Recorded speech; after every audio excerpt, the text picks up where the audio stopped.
Hello everybody, welcome back to the channel. Let's talk SBET stock very quickly. I'm going to make a very quick update video so you guys have the latest on what is going on.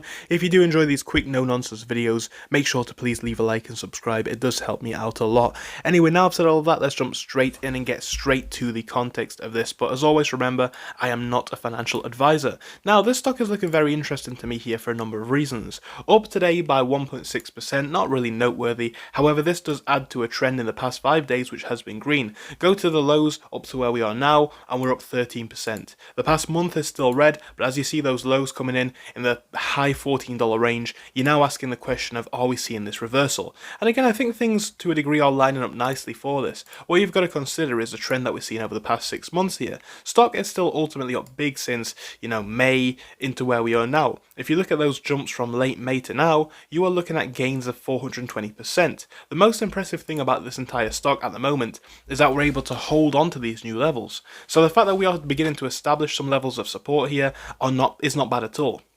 Now at the same time, we've given a few things time, right? We've seen the RSI go from essentially being oversold, now coming to a much more healthy mid-level, if not slightly to the upper side, if anything. But I think things are holding up nicely. Again, ultimately, the lowest point that we want to drop to is nowhere below $14.50. That would be great. Then you're looking at levels slightly higher at $15. Now, I really want to see this one remain initially above levels, which I'm going to call around $16. You could go slightly higher and make the argument for $16.25, as we have seen supports here and here, and actually here in the past too. So 16.25 is also a very strong point, but if we don't hold on to that, I think 16 on its head is not that bad either. Now going slightly higher than that, you want to see previous levels of support, which are now a resistance, break to the upside. If we are able to see that, then you're looking at 16.65 being a key level. If we go past that, you are looking then to $17. So are we in a position now where we could see $17 break? Yes, we've seen the stock obviously hit it and bounce up past it a couple of times.